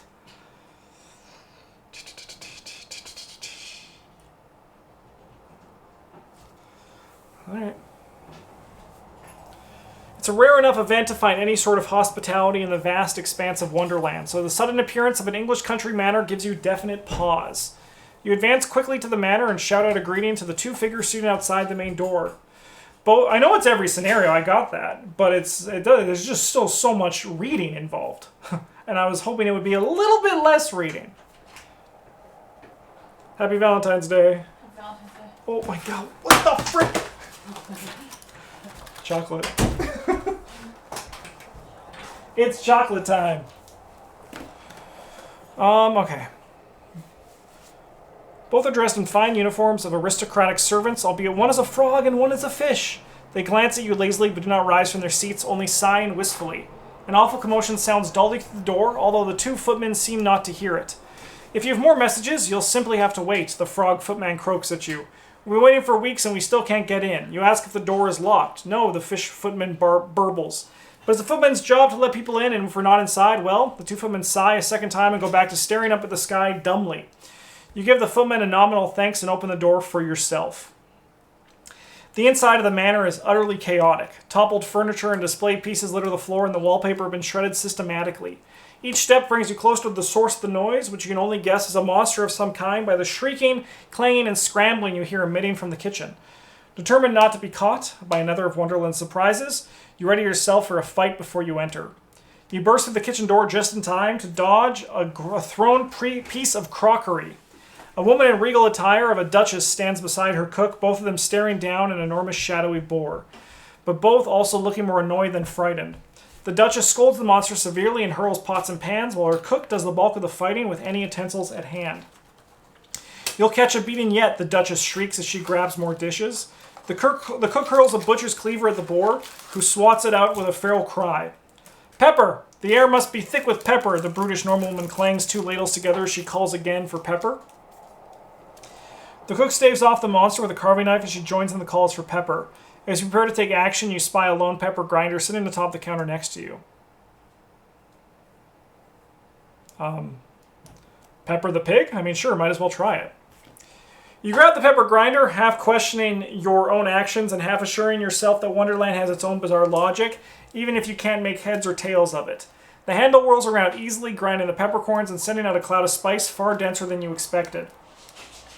Seconds later, the entire kitchen is blanketed with pepper. You hold your nose, but the sneezes escape you all the same.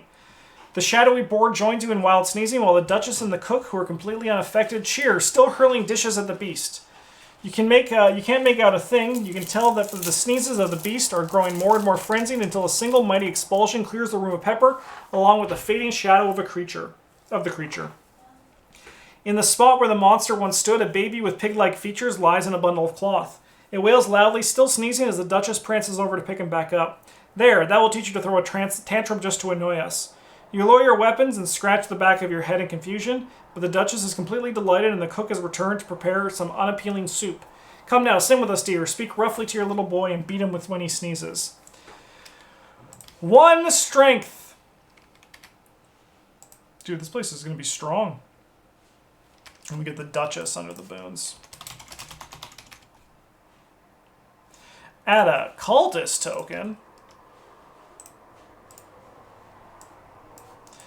Man, if there was one plus side about the reading for the Betrayal Mountains of Madness, it was a lot easier to read there than on that website than in this frickin' thing on here, this small PDF on the screen. Guidance from Alice. You exit the Duchess's manor to find the two footmen exactly where you left them. They look to you with the same dull expression as before. Got what you came for? The frog footman asks drearily. You're not really sure how to respond, but the fish footman doesn't give you a window to speak. I doubt it, he bubbles. Or else this message wouldn't have arrived. He gestures to an enormous letter leaning up against the courtyard stones with your name written on across the envelope. You wonder for a moment who could possibly have known that you would be at the Duchess's manor for such a brief span of time, and the answer soon occurs to you: Alice herself. You had hoped that getting help in the form of a letter would have been more direct and clear than the other forms of assistance Alice had given you. Unfortunately, you find the letter to be a jumbled mess of unrelated words. Is Alice's ability to contact you really this limited? You studied the paper for several minutes, wondering just what the message is trying to convey. Some of the words you recognize based on your recent experiences, while others hint at challenges and dangers you have yet to brave. You carefully discount the out-of-the-place words until the remaining ones begin to make sense as directions. You double and triple check the letter, doubting your ability to make sense of this weirdness, but ultimately, got a hair in my mouth, what the frick? But ultimately set off again through Wonderland if for no other reason than to leave the chaotic manor behind you. Bleeding Hearts. Awesome. Scenario 2C. Thanks for watching, everybody. We'll be back next week for another episode of this campaign.